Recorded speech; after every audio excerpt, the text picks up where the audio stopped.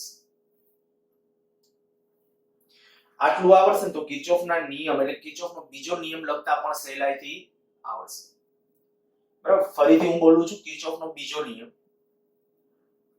આપણે શું કીધું હતું કે ભાઈ અવરોધો અને વિદ્યુત કોષોથી બનતા બંધ ગાળામાં વિસ્થિતિમાનનો તફાવતનો બેઝિક સરવાળો શૂન્ય હોય છે. વિસ્થિતિમાનના તફાવતનો બેઝિક સરવાળો. હવે વિસ્થિતિમાનનો તફાવત એટલે ઇનડાયરેક્ટલી ઊર્જા થાય તો તમને ખબર છે.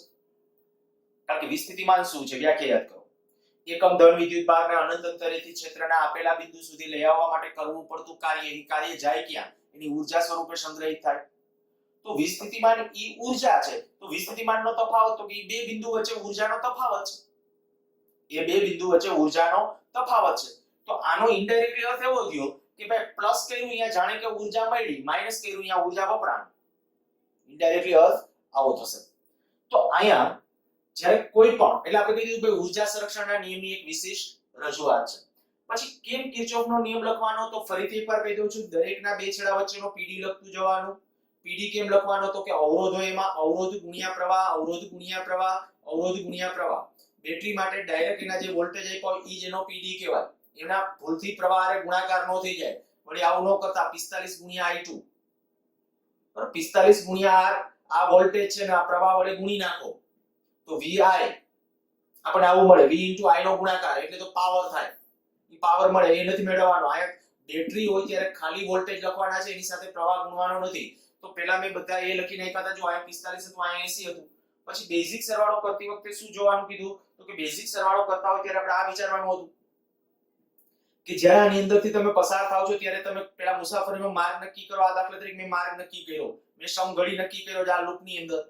જો આ લૂપની અંદર સમઘડી માર્ગ નક્કી કર્યો છે તો જોવાનું આ અવરોધમાં, જ્યારે અવરોધમાંથી વિચારો છો, અવરોધમાંથી પસાર થાવ છો ત્યારે મુસાફરી અને પ્રવાહની દિશા આપણી મુસાફરી અને પ્રવાહની દિશા જો વિરુદ્ધ હોય તો પ્લસ. સંજ્ઞા લખી નાખજો, તમારી રીતે લખજો, હું અહીં લખતો નથી. અવરોધમાં શું? પ્રવાહ અને મુસાફરી વિરુદ્ધ હોય તો પ્લસ ગણું, બે એક જ દિશામાં હોય તો માઈનસ. આટલું સ્ટેટમેન્ટ ગમે એ લખી નાખજો. અવરોધમાં પ્રવાહ અને મુસાફરી બે વિરુદ્ધ હોય તો પ્લસ ગણું, એક જ દિશામાં હોય તો માઈનસ ગણું. અને બેટરીમાં આપણી મુસાફરી જો ધન થી ઋણ, આપણી મુસાફરી પ્રવાહ નહીં, આપણી મુસાફરી ધન થી ઋણ હોય એટલે અહીંથી આમ હશે તો માઈનસ ગણું, અને ઋણ થી ધન હશે તો પ્લસ. આટલી સંજ્ઞા આવી એટલે કિર્ચોફના નિયમો આવડી ગયા. પણ કિર્ચોફના નિયમો આ લખતા આવડા કહેવાય. પણ થોડું હજી ફીલ કરો. આ જેમ તમને ખબર પડી ભાઈ વિદ્યુત ભાર સંરક્ષણના નિયમની રજૂઆત છે, એવી રીતે આ ઊર્જા સંરક્ષણના નિયમની રજૂઆત છે. શું ખબર પડી? માની લ્યો હું એક ખાલી તમને થોડું આમ સમજાવવા માટેનો પ્રયત્ન કરું. હું કહું કે અહીંયા સ્થિતિમાન, એ બિંદુએ સ્થિતિમાન 10 વોલ્ટ છે, આવું સમજો. એ બિંદુએ સ્થિતિમાન કેટલા વોલ્ટ કહું છું? 10 વોલ્ટ. જો એ બિંદુએ સ્થિતિમાન 10 વોલ્ટ હોય તો અહીંયા સ્થિતિમાનનો અર્થ શું પહેલા એ સમજો. તો કે એકમ ધન વિદ્યુત ભારને અનંત અંતરેથી ત્યાં લઈ આવવા કેટલું કાર્ય કરવું પડે? 10 જૂલ. તો અહીંયા 10 જૂલ જેટલી ઊર્જા છે. કેના પાસે? એકમ ધન વિદ્યુત ભાર દીઠ અહીંયા 10 જૂલ ઊર્જા છે, એટલે એનું સ્થિતિમાન 10 વોલ્ટ કહેવાય. હવે માની લ્યો કે એકમ ધન વિદ્યુત ભારને હું પકડીને આખા બંધ માર્ગ ઉપર મુસાફરી કરાવું છું. તો કે અહીંથી આમાં જાય તો બનશે કે કદાચ આ અવરોધમાં અમુક ઊર્જા વપરાશે અથવા મળશે. તો અમુક ઊર્જા વપરાશે અથવા મળશે. પાછા અહીંયા જાશો એટલે કાં તો વપરાશે કાં તો મળશે. અહીંથી આમાં જશો એટલે કાં તો વપરાશે અથવા મળશે. આવી રીતે વપરાશે. માની લો કે અહીંયા 10 જૂલ હતી, અહીંથી અહીંયા ગયા ત્યારે આપણે કીધું માની લો 2 જૂલ ઊર્જા મળી, અહીંયા 3 જૂલ ઊર્જા મળી. માની લો કે અહીંયા પાછી 8 જૂલ ઊર્જા વપરાઈ ગઈ, વળી પાછી અહીંયા આપણે કહી શકાય 2 જૂલ ઊર્જા મળી, વળી માની લો કે અહીંયા 1 જૂલ ઊર્જા વપરાઈ ગઈ. આવું થઈને વળી પાછો આપણે છેલ્લે ફાઇનલી જ્યારે અહીંયા આવો ને ત્યારે 10 એ બધાનો સરવાળો બેઝિક સરવાળો કરતા હોય પાછું 10 થઈ જ જવું જોઈએ. 10 થાવ પડે, નહીં તો ઊર્જા સંરક્ષણ અહીંયા ખોટું પડે. તો ઇનડાયરેક્ટલી આપણે કીધું કે ઊર્જા સંરક્ષણના નિયમની એક વિશિષ્ટ રજૂઆત છે. પછી બેટરી માટે આવી સંજ્ઞા લેવાનું કારણ શું? કે બેટરીમાં આપણે કે ધન થી ઋણ જાવ તો કે આપણને ખબર છે કે ભાઈ બેટરીની અંદર જ્યારે કેમિકલ પ્રોસેસ થાય, રાસાયણિક પ્રક્રિયાઓ થાય, આપણે ખાલી એમનો કોઈ આ કોર્સ નતો લીધો પણ મેં વિદ્યુત કોષની એક ચર્ચા કરેલી હતી ત્યારે એમાં ઓલા દ્રાવણમાં અંશતઃ 2 ઇલેક્ટ્રોડ ડુબાડેલા હતા. એક ધન ઇલેક્ટ્રોડ, બીજો ઋણ ઇલેક્ટ્રોડ. તો એ જે ધન ઇલેક્ટ્રોડ અને ઋણ ઇલેક્ટ્રોડ બે ઇલેક્ટ્રોડ ડુબાડેલા હતા, એમાં જે એક ધન કહેતા હતા અને બીજો ઋણ કહેતા હતા. બરાબર, એના ઉપર આપણે ઈએમએફ ટર્મિનલ વોલ્ટેજ વ્યાખ્યાયિત કર્યું હતું, એની વાત કરું છું. તો અંદર જ્યારે પ્રોસેસ થાય ત્યારે દ્રાવણમાંથી આપણે કઈ ધન ઇલેક્ટ્રોડ પાસે ધન વિદ્યુતભારો, ઋણ ઇલેક્ટ્રોડ પાસે ઋણ, અને પ્રવાહ કેમનો હોય? બાહ્ય પરિપથમાં ધનથી ઋણ તરફ ધન વિદ્યુતભારો અહીંથી આમ બહાર નીકળતા હોય. મીન્સ કે અંદરથી ઊર્જા લઈને છે ને ધન વિદ્યુતભારો બેટરીમાંથી કેમ ના નીકળે? બેટરીની અંદર ધન વિદ્યુતભારો આમ પસાર થાય ને, બેટરીની અંદર ઋણથી ધન, તો અંદરથી ઊર્જા મળે, પણ આમ ધન ને લઈ જાવ તો ઊર્જા વપરાય, એટલે માઈનસ કરેલું છે. સારું, તો આ છે કિર્ચોફનો બીજો નિયમ. કિર્ચોફનો બીજો નિયમ એ શેની રજૂઆત છે? તો કિર્ચોફનો બીજો નિયમ એ ઊર્જા સંરક્ષણના નિયમની વિશિષ્ટ રજૂઆત છે. એ બીજી રીતે આપણે કીધું તો આયા કીધું કે ભાઈ કોઈ પણ બિંદુ પાસે, જ્યારે કોઈ પણ બિંદુ પાસે સ્થિતિમાન તમે જાણો છો અથવા ઊર્જા તમે જાણો છો, તો આખા બંધ માર્ગ ઉપર તમે ઊર્જાનો બેઝિક સરવાળો કરતા હો, એટલે કે વિસ્થિતિમાનના તફાવતનો બેઝિક સરવાળો લેતા હો, પાછા એ બિંદુ પાસે આવો ને ત્યારે ત્યાં સ્થિતિમાન કેટલું આવવું જોઈએ? પહેલા હતું તેટલું, એટલે કે ઊર્જા પહેલા હતી તેટલી જ મળવી જોઈએ. તો આમે આ એક બંધગાળા માટે કિર્ચોફનો નિયમ લખ્યો. હવે આના માટે બીજો બંધગાળો હોય એના માટે મારે કિર્ચોફનો નિયમ લખવો છે. હું હવે આ દાખલો ગણું છું. ચાલો, I1 I2 મારે ફાઇન્ડ કરવા છે, I1 I2 અને I3 ત્રણે ફાઇન્ડ આઉટ કરવા છે. તો ત્રણ ચલ છે ને, તો ત્રણ કિર્ચોફના નિયમો જરૂર પડશે.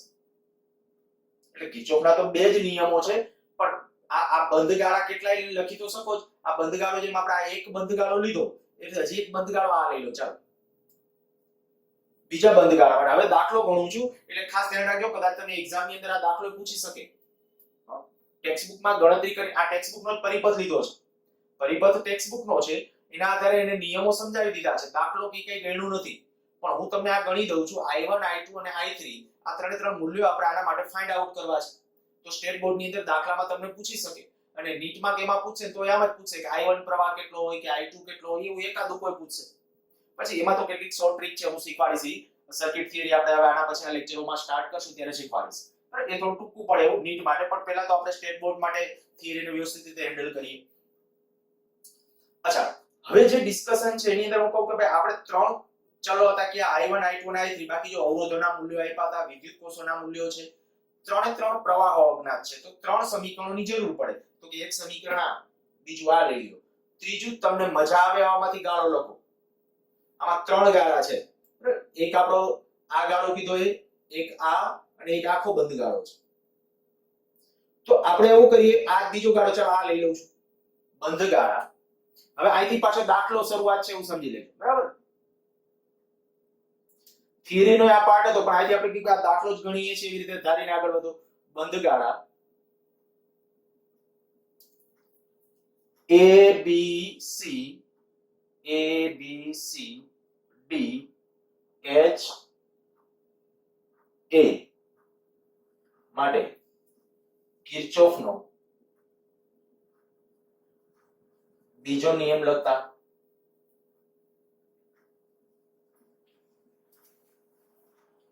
આ બંધગાળા માટે આપણે કિર્ચોફનો બીજો નિયમ લખવો છે. તો પહેલા તો બધાના પીડી લખી રાખવા. શરૂઆતમાં એકાદ બે પરિપથોના વિશ્લેષણ વખતે ઉતાવળ નહીં કરતા, એટલે સાચું મગજમાં બેસી જાય, પછી ભૂલ થવાની શક્યતા ઘટી જશે. નહીતર કંઈક પ્લસ માઈનસ ના લોચા મારશો. ચાલો, આનો પીડી કેટલો? 40 I2, આનો કેટલો 1 I2, આનો કેટલો 45, પછી આમ જવાનું છે 30 I3. લખી નાખું છું બધા પીડી. 40 I2, 45 30 I3 બરાબર 0. પ્લસ માઈનસ જુઓ, અહીંયા આપણે મુસાફરી આમ નક્કી કરી છે, આવી રીતે આમ. મેં આ એન્ટી ક્લોકવાઇઝ નું તીર પણ કરેલું છે. ચાલો, અહીંથી આમ જતા હોય ત્યારે પ્રવાહ આમ છે, મુસાફરી આમ છે, તો પ્લસ, આ પ્લસ, I પ્લસ, જુઓ બરાબર. પ્રવાહ આમ છે, મુસાફરી આપણે આમ છે, પ્લસ. અહીંયા તો કે અહીંયા આપણે કે બેટરીના ધનથી ઋણ જતા હોય તો માઈનસ, આ માઈનસ, -45. પાછા અહીંથી અહીંયા આવી જાઓ તો આની અંદર જોવા જશે, અહીંથી આમ કેમ જશે? આપણી મુસાફરી આમ છે, પ્રવાહ આમ છે, વિરુદ્ધ છે, એટલે આ પ્લસ. આ સમીકરણ નંબર 2, આ સમીકરણ નંબર 3, અને આ છે સમીકરણ નંબર 1. બરાબર. હવે હું અહીંયા પાછું ફરીથી દાખલો ગણવાનું શરૂ કર્યું. દાખલામાં ખરેખર પહેલા લખી નાખે કિર્ચોફનો પહેલો નિયમ, એમ કરીને આ જંકશન રૂલ કહેવાય, એટલે જંકશનનો નિયમ. તો એ પ્રવાહોનો બેઝિક સરવાળો. ત્રણ સમીકરણો છે એટલે આ ત્રણે ત્રણ ચલનો આપણે ઉકેલ મેળવી અને સાદરૂપ આપવું છે. હવે હું બાકીનું પ્રોસેસ બધું ભૂસી નાખું છું એટલે સાદરૂપ આપવામાં થોડું વધુ કમ્ફર્ટેબલ રહે. પરિપથ એક રાખું છું, બાકી કિર્ચોફના નિયમો બધું ભૂસી નાખું છું. એટલે લખવાનું બાકી હોય તો સ્ક્રીન પોઝ કરીને લખો.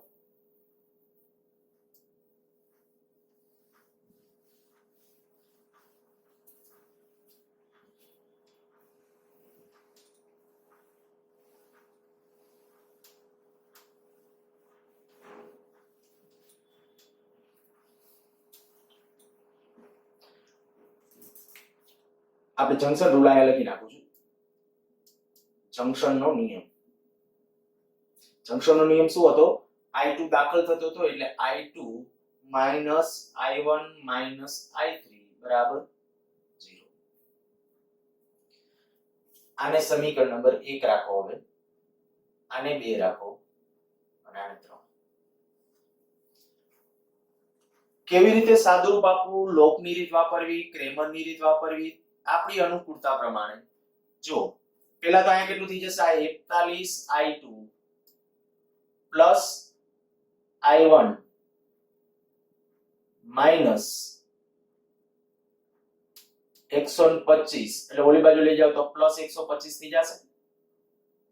જો સાદુરૂપમાં પાછી ભૂલ આવે તમારી રીતે કરેક્ટ કરી નાખજો. 40 અને આ એક 41 એટલે 41 I2 પછી આ I1 વાળું પદ એક જ છે. આ થયા 125 એટલે આ સમીકરણ નંબર આપણું 1 છે. ચલો એવી રીતે આ બીજા સમીકરણમાં પદ ભેગા કરી દઈએ તો આ શું છે? 41 I2 પ્લસ 30 I3 બરાબર 45. જો કઈ રીતે સાદુરૂપ આપવું એ આપણી ઈચ્છાની વાત છે. આ બે માંથી અત્યારે જો આપણે આવું કરીએ, આ બે જે સમીકરણ છે સાદુરૂપ આખું મેં કીધું ટેકનિક તમારી રીતે ક્રિએટ કરવાની કે કઈ રીતે સાદુરૂપ વધુ સહેલું પડશે. અહીંયા તમારા પાસે ત્રણે ત્રણ ચલ છે આ સમીકરણની અંદર. I2 બરાબર -I1 -I3. હવે આની અંદર આપણે જે કહીએ કે ભાઈ આમાં I2 I3 છે, આમાં I2 I1 છે. કદાચ આવું કરી શકો તમે. આ જે બે સમીકરણો છે એમાંથી કદાચ I2 નો લોપ કરી નાખીએ તો સમીકરણમાં શું આવી જશે? I1 અને I3 આવી જશે. પછી પાછું હજી તમારે શું કરવું પડશે? તો કે આ સમીકરણ ને આ સમીકરણમાંથી કદાચ I2 કાઢવા પડશે અને પછી જે સમીકરણ આવશે એમાં I1 અને I3 આવશે. તો સાદુરૂપ કોઈ પણ રીતે આપો. મેં કીધું હું અત્યારે મારી રીતે આપું છું, તમે તમારી રીતે સાદુરૂપ પછી કોઈ પણ રીતે સહેલું પડે એવી રીતે કરી શકો છો. અહીંયા અત્યારે આપણે આવું કરીએ. સમીકરણ આ 1 બરાબર, આ સમીકરણ 1 અને આ સમીકરણ 2. આ બેને જો આપણે આને સાદુરૂપ આમાંથી આ બાદ બાકી કરી નાખીએ, આમાંથી આ બાદ કરી નાખશું એટલે સમીકરણ 1 -2 લેતા તો 1 માંથી 2 બાદ કરશો એટલે ડાયરેક્ટ લખું છું. જોજો 41 I2 -41 I2 cancel. I1 -30 I3 આમાંથી આ બાદ કર્યું છે એટલે I1 -30 I3 125 -45 બરાબર 80. આ સમીકરણ નંબર 4. હજી આવું કરો. આ જે સમીકરણ છે આમાંથી I2 કાઢવો હોય તો આને 41 વડે ગુણી નાખો. 41 વડે ગુણી અને પછી 41 વડે ગુણી નાખીએ અને પછી આની હારે એડ કરીએ. જો કઈ પરિણામ મળશે. સમીકરણ 3 ગુણ્યા 41 માઈનસ ઓકે પેલા 3 ગુણ્યા ને આ 41 કરી નાખશું જ્યારે, ત્યાર પછી આમાંથી બાદ કરવાના છે એટલે હું ડાયરેક્ટ એક સ્ટેપ ટપાડું છું એટલે જો સાદુરૂપમાં ભૂલ થાય તો પાછું અહીંયા આપણે કહીએ કે માઈનસ સમીકરણ 2 લેતા સમીકરણ 3 આને હું 41 વડે ગુણી નાખું. 41 I2 -41 I1 -41 I3 બરાબર 0. આ 41 વડે ગુણી નાખ્યા. હવે આ બાદ કરવું છે એમાંથી સમીકરણ 2 એટલે આપણે આ બીજું સમીકરણ જો અથવા આનો કોઈ પણ સાથેનો ગમે એનો એટલે આપણું આજે મુખ્ય પરિણામ આ અથવા આ ગમે જો આમાંથી i2 નો લોપ કરી નાખશો તો પાછું એક i3 અને i1 નું સમીકરણ આપણે આના માટેથી લઈએ તો આની સાથે લઈએ એટલે આમાંથી આ બાદ કરો તો કેટલું આવશે જો 41i2 પ્લસ 30i3 બરાબર 45 પરિણામ બરાબર જોજો આને કીધું 41i2 41i1 41i3 41i2 plus 30i3 આ 45 એને ક્યાં ગુણાકાર પણ આ બાદ કરવા છે બાદ કરો એટલે સંજ્ઞા ચેન્જ કરી નાખશો હવે જે પદ આવે એ અહીંયા લખું છું 41 વાળું કેન્સલ થઈ ગયું રહેશે એની અંદર -41i1 આ -41i1 -30i3 -41i3 બરાબર -45 જોજો આ 41 કેન્સલ આ i1 વાળું આ એક જ હતું -41i1 ઈ લખી નાખ્યું -41i1 i3 વાળા બે પદ છે આ પ્લસ છે ને આ માઈનસ છે નહીં સોરી આ માઈનસ છે કારણ કે સંજ્ઞા આપણે ચેન્જ કરવી પડતી હતી આ બાદ કરવાના એટલે સંજ્ઞા ચેન્જ કરી તો -30i3 -41i3 -30i3 -41i3 અને -45 જમણી બાજુ હતા એ માઈનસ માઈનસ બધા પ્લસ કરી નાખો અને આ બે ભેગા કરી નાખો તો કેવું થશે 41i3 પ્લસ 71i3 બરાબર 45 આ સમીકરણ નંબર કહી દો 5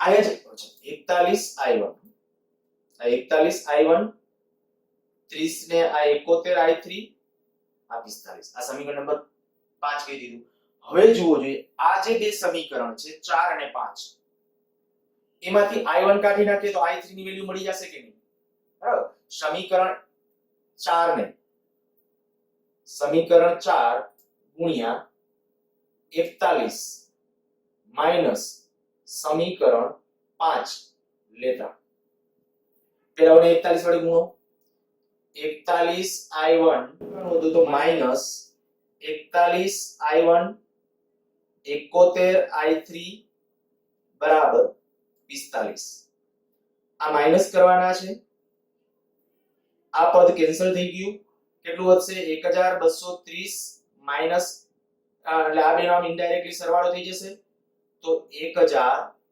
માઈનસ 1300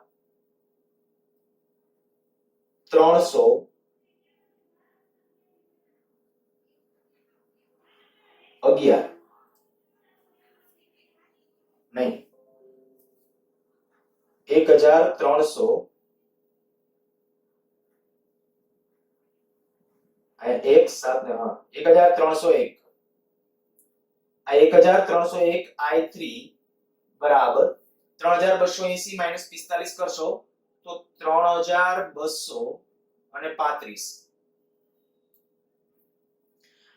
આના ઉપરથી હવે i3 મળી જશે બરાબર i3 નું મૂલ્ય મળી જશે તો i3 બરાબર 3235 છેદમાં 1301 માઈનસ માં આવશે અને આ જે આન્સર આવી ગયો ઈ i3 મળી ગયો અને હવે આગળ દાખલો થાય i3 મળી ગયો તો હવે આ સમીકરણમાં કિંમત મૂકશો તો i1 મળી જશે i1 મળી જાય એટલે ગમે એક સમીકરણની અંદર આમાં આપણે કે આ સમીકરણ જેને આપણે આ નામ આપ્યું તો a એની અંદર કિંમત મૂકશો i1 ની તો i2 ની વેલ્યુ મળી જશે તો આ સાદુરૂપ છે એ ખાસ તમારી રીતે આપજો આ દાખલો ખાસ કેલ્ક્યુલેટર ઉપર જ એટલે મેં કીધું સ્ટેટ બોર્ડ માટે બાકી બીજી ટ્રીકો છે અને બીજી ટ્રીકોનો ઉપયોગ કરીને એ નીટ ને એના ક્વેશ્ચન પણ જો કે ત્યારે આવા આંકડાઓ નહીં આપે ભયંકર તો ત્યારે બહુ સિમ્પલ અને સરળ આંકડાઓ જેનું સરળતાથી સાદુરૂપ હોય એવા પ્રકારે હશે બાકી આવી રીતે આમ છે તો આવા કેલ્ક્યુલેશન એમને ઓરલી કરવા એ થોડું મુશ્કેલ છે સારું છે આપણા કિર્ચોફના બે નિયમો ખાસ હવે તમને આવડતા હોય કિર્ચોફનો પહેલો નિયમ અને કિર્ચોફનો બીજો નિયમ બરાબર નેક્સ્ટ આવતા લેક્ચરમાં